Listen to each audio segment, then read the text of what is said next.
Some children move as if their bodies carry a quiet, constant vibration. And today, we are looking at what is truly happening inside their developing brain when sitting still feels impossible. A child taps their foot, wiggles in their chair, leans sideways, bounces, stretches, fidgets with their sleeves, looks around, stands up, sits down again, and somehow ends up far from where they started without intentionally deciding to move. To adults, it looks restless, impulsive, or undisciplined.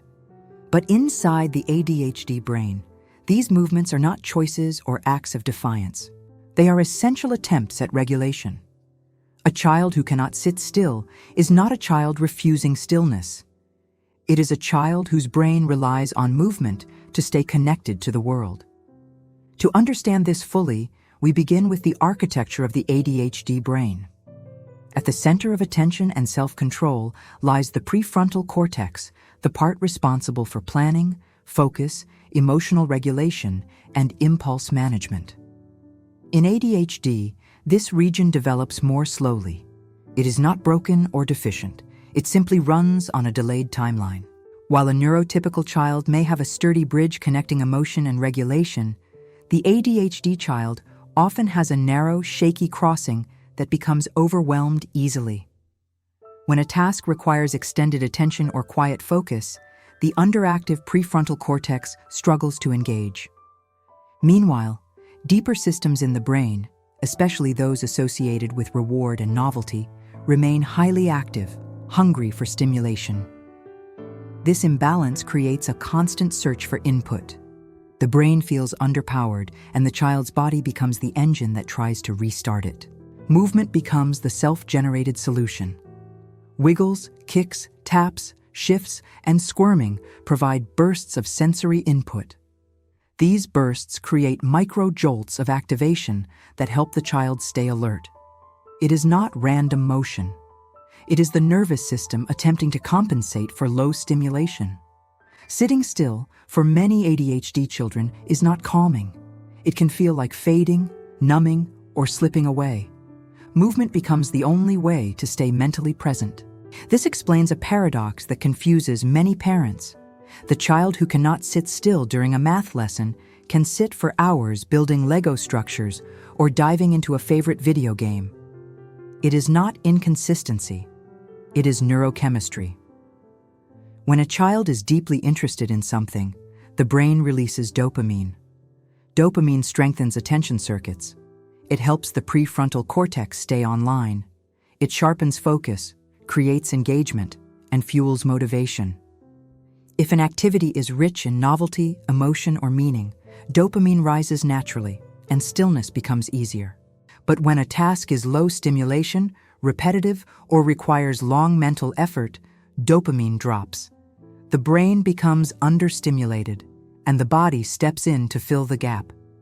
Inside classrooms across America, this difference becomes visible. A teacher asks the children to read quietly at their desks. While some sink into the task effortlessly, the ADHD child begins to move almost instantly. The chair feels uncomfortable. The room feels loud. Every whisper or shift around them becomes a distraction. The lights flicker. The tag on their shirt scratches. The mind drifts. The body takes action. They tilt, rock, tap, or stretch, not because they are uninterested, but because sitting still is incompatible with how their brain processes attention. Their movement is an attempt to stay connected, not to disengage. Sensory processing adds another layer. Many ADHD children have sensory systems that are either hypersensitive or hyposensitive. For a hypersensitive child, sounds, textures, lights, and smells can feel amplified. Sitting still becomes harder when everything feels too loud or too bright. For a hyposensitive child, the world may feel muted or dull, creating a craving for movement to generate the input their nervous system lacks.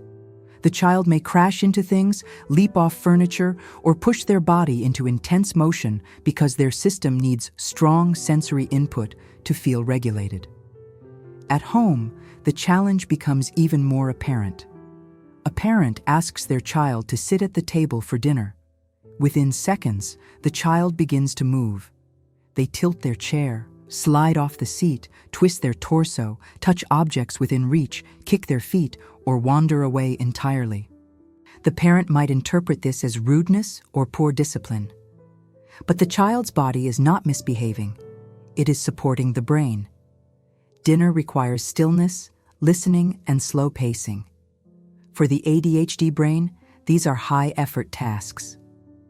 The body moves to supply stimulation the brain cannot create internally. Transitions intensify the difficulty. Moving from playtime to homework, from screen time to bedtime, or from the car to the classroom requires cognitive shifting. This skill relies heavily on the prefrontal cortex. When that part of the brain is underactive, transitions feel abrupt and jarring. The child may react with resistance, impulsivity, or more movement. They are not pushing back against the adult. They are struggling to switch mental states.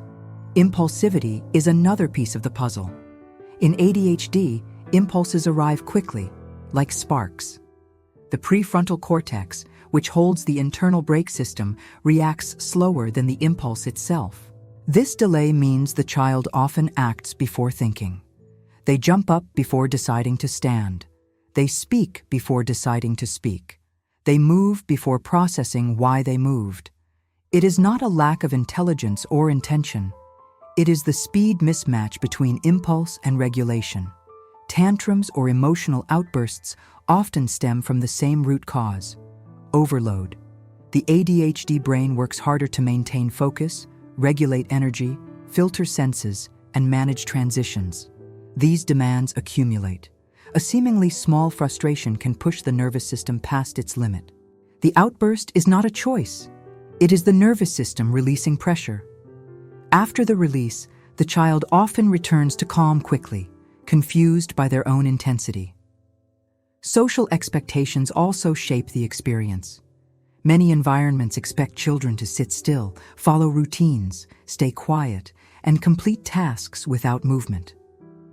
These expectations often clash with the ADHD nervous system. When adults interpret movement as misbehavior, the child receives signals that something is wrong with them. Over time, this can damage self-esteem. A child begins to believe they are too much, too loud, or not good enough, when in reality their brain simply needs support, structure, and understanding. One of the most underestimated aspects of ADHD is the internal experience of speed. Many children describe feeling fast inside, as if their thoughts move quickly, jumping from idea to idea. Their body mirrors that speed. Others describe feeling slow inside, like wading through mud. For these children, movement becomes a spark that wakes the brain. Without it, they feel tired, unfocused, or foggy. Sitting still does not reset them. Movement does. This is why strategies that rely on punishment or forced stillness often backfire. They misunderstand the biology. Telling a child to stop moving is like telling someone to stop shivering when they recold. It ignores the underlying neurological need. Instead, the goal is to create environments where movement is integrated, not suppressed. Allowing a child to stand while doing homework, walk while listening, use a fidget tool, sit on a wobble cushion, or take frequent movement breaks can transform their ability to engage. These are not crutches. They are neurological supports. Movement can also enhance learning. Some ADHD children comprehend better while pacing. Others listen more fully while doodling. A child who rocks in their seat might be stabilizing their attention. A child who fidgets with a small object might be boosting focus. When movement is seen as a tool rather than a problem, the child's strengths emerge. Because beneath the challenges, ADHD children possess remarkable qualities.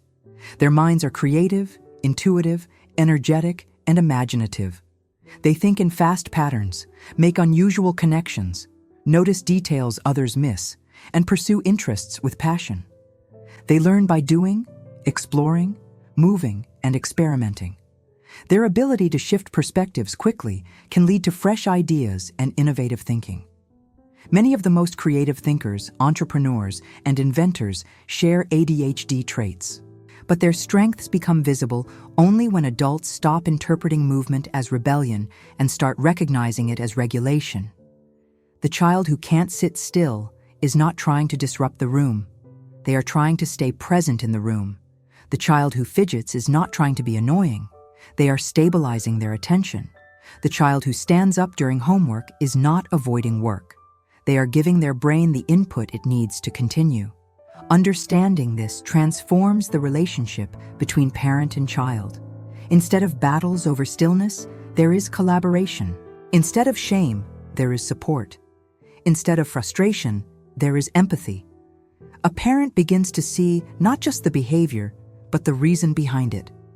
And that reason is almost always rooted in the nervous system, not in intention. Over time, the ADHD brain matures. The prefrontal cortex develops stronger connections. Impulse control improves. Emotional regulation increases. The child gains skills through practice, guidance, and structure. Movement remains part of their wiring, but they learn how to direct it, manage it, and use it in ways that support growth rather than conflict. What felt overwhelming at age 6 becomes manageable at age 10 and even easier by adolescence, especially when surrounded by understanding adults. A child who cannot sit still is not broken. Their brain is doing exactly what it needs to do to function. Movement is not the problem. Misunderstanding is.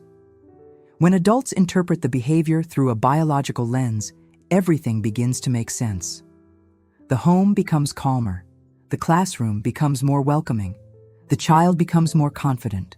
And the world becomes a little easier for a brain wired for motion, curiosity, and creativity. And understanding this is often the turning point. Not because the child suddenly becomes still, but because the adult finally understands why they never could be. In that understanding lies clarity, compassion, and a new way of supporting the child's remarkable mind as it continues to grow.